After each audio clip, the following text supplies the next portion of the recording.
Hello বন্ধুরা, কেমন আছেন সবাই? আশা করি খুব ভালো আছেন।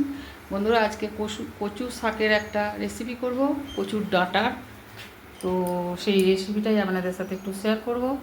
তো কেমনভাবে এই কচুর ডাঁটা রান্না করি আসুন এটাই দেখা যাক। দারুণ লাগবে, লাগেও এইভাবে রান্না করলে। তো কিভাবে রান্না করব ওটাই আপনাদের দেখাবো। এখন এই ডাঁটাগুলোকে ছাড়িয়ে ভালো করে ধুয়ে নিয়েছি। এইবার এগুলো সেদ্ধ করতে বসে একটু ভাপিয়ে নেবো প্রথমে। তো ওতে একটুখানি সামান্য একটু দিয়ে দেবো, হলুদ,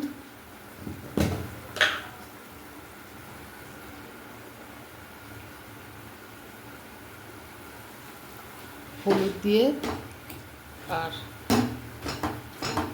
সামান্য একটু লবণ দিয়ে এটা সেদ্ধ করতে দিয়ে দিচ্ছি।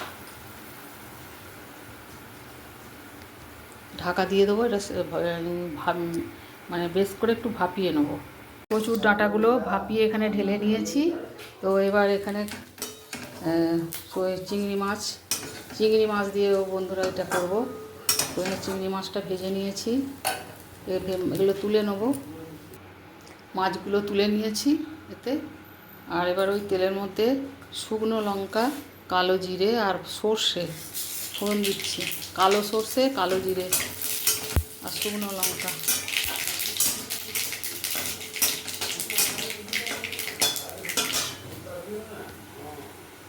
এবার ফোড়নটা হয়ে গেছে, কচুর ডাঁটাগুলো দিয়ে দিলাম।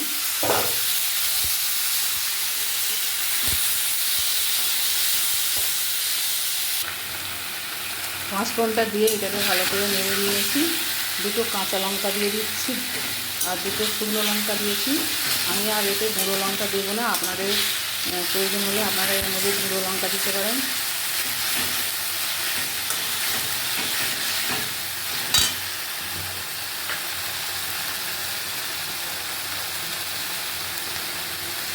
এবার এর মধ্যে একটু সর্ষের গুঁড়ো, জিরের গুঁড়ো আর হলুদের গুঁড়ো,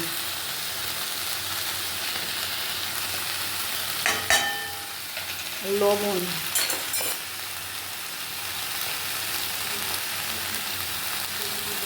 দিয়ে দিচ্ছি।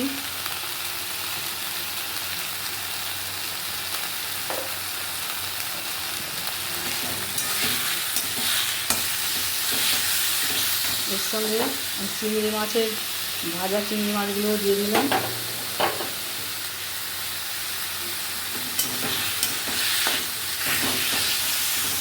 চিংড়ি মাছ দিয়ে, মাছের মাথা দিয়ে খুব সুন্দর হয়। ইলিশ মাছের মাথা বলুন বা কাতলা মাছের, এই মাছের মাথা দিয়েও এই কচু শাক দারুণ খেতে হয়।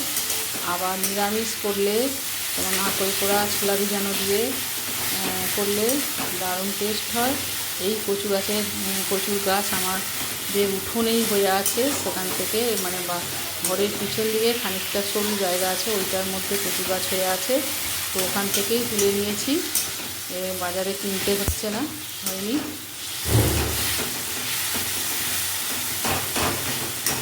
আর এর মধ্যে দেবো একটু চিনি দিতে হবে। ভালো করে এটা নেড়ে নেড়ে কষে নিয়েছি। এবার এর মধ্যে একটু তেঁতুলের কাপ দিয়ে দেবো। এই যে তেঁতুলের কাপ একটু দিয়ে দিচ্ছি।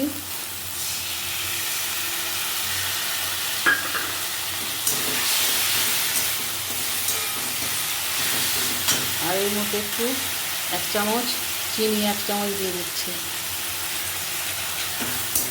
তেঁতুলটা দিয়েছি, তেঁতুলটা টক, তার জন্য একটু ব্যালেন্স করার জন্য চিনিটা দিলাম। আর টকটা দিলে কচুতে একটু কুটকুটে জাতের জিনিস, চুলকায় এই জিনিসটা। তাও এই যে রিক্স নিলাম না, একটু তেঁতুল জল দিয়ে দিলে তরকারিটারও টেস্ট হবে আর ওই জিনিসটাও আর থাকবে না, চুলকানোর ব্যাপারটাও আর থাকবে না। তো এভাবে আরেকটু কষে নেবো। হয়েই গেছে এটা। আর একটু শুকনো শুকনো করি এটা নামিয়ে নেবো বন্ধুরা। এটা হয়ে গেছে, এবার নামিয়ে নিচ্ছি।